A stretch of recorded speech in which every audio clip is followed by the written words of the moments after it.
ओम शांति। आज 6/1/2025 के ईश्वरीय महावाक्य हैं।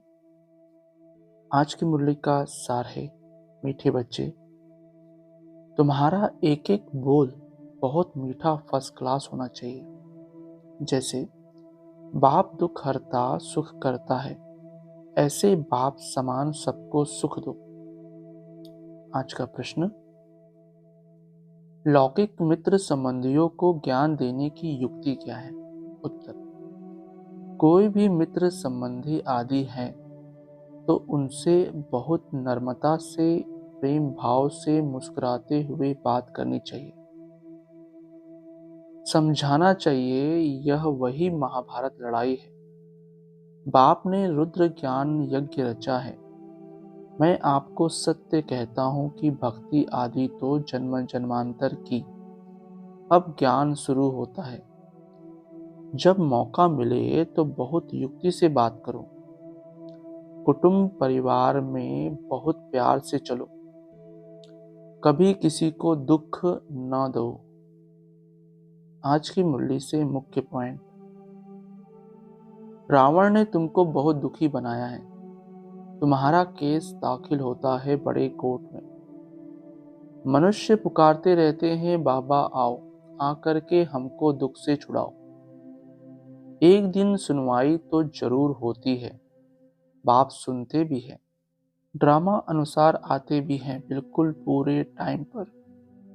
अगला, बाबा ने समझाया है, रावण राज्य शुरू होता है द्वापर से।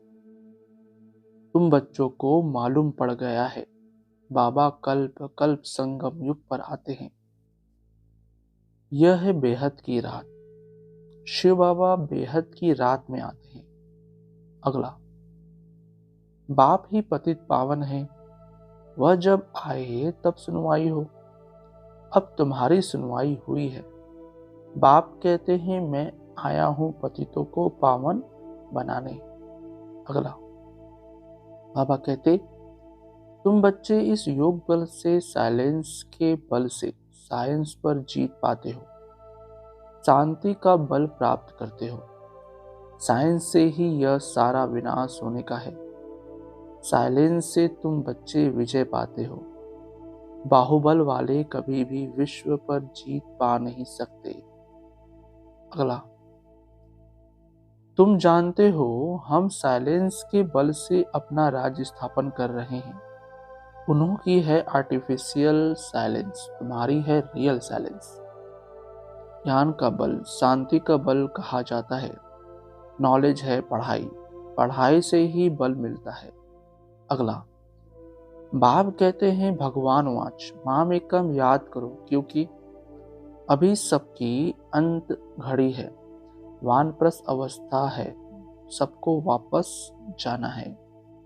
अगला, बाप कहते हैं, बाप को पहचान जाए तो मिलने बिगर रह न सके, एकदम नशा चढ़ जाए। जिन्हें नशा चढ़ा हुआ होगा उन्हें अंदर में बहुत खुशी रहेगी।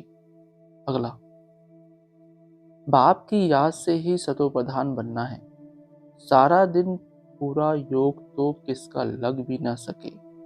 माया विघ्न जरूर डालती है, फिर भी पुरुषार्थ करते करते विजय पा लेंगे। धारणा के लिए मुख्य सार, पहला, धंधे आदि से जब छुट्टी मिले तो याद में रहने का व्रत लेना है। माया पर विजय प्राप्त करने के लिए याद की मेहनत करनी है। दूसरा, बहुत नम्रता और प्रेम भाव से मुस्कुराते हुए मित्र संबंधियों की सेवा करनी है। उनमें बुद्धि को भटकाना नहीं है। प्यार से बाप का परिचय देना है। वरदान, चलते फिरते फरिश्ते स्वरूप का साक्षात्कार कराने वाले साक्षात्कार मूर्त भव। स्पष्टीकरण, जैसे शुरू में चलते फिरते ब्रह्मा गुम होकर श्री कृष्ण दिखाई देते थे, इसी साक्षात्कार ने सब कुछ छुड़ा दिया। ऐसे साक्षात्कार द्वारा अभी भी सेवा हो। जब साक्षात्कार से प्राप्ति होगी तो बनने के बिना रह नहीं सकेंगे। इसलिए चलते फिरते फरिश्ते स्वरूप का साक्षात्कार कराओ। भाषण वाले बहुत हैं, लेकिन आप भाषणा देने वाले बनो, तब समझेंगे यह अल्लाह लोग हैं। स्लोगन: सदा रूहानी मौज का अनुभव करते रहो तो कभी भी मूझेंगे नहीं। सदा रूहानी मौज का अनुभव करते रहो तो कभी भी मूझेंगे नहीं। आज की मनसा द्वारा सकाश देने की सेवा क्या करेंगे? अब अपने दिल की शुभ भावनाएं अन्य आत्माओं तक पहुंचाओ। साइलेंस की शक्ति को प्रत्यक्ष करो। हर एक ब्राह्मण बच्चे में यह साइलेंस की शक्ति है। सिर्फ इस शक्ति को मन से तन से इमर्ज करो। एक सेकंड में मन के संकल्पों को एकाग्र कर लो तो वायुमंडल में साइलेंस की शक्ति के प्रकंपन स्वतः फैलते रहेंगे। अच्छा, ओम शांति मीठे बाप दादा। ओम शांति सर्वस्व ब्राह्मण परिवार। ओम शांति।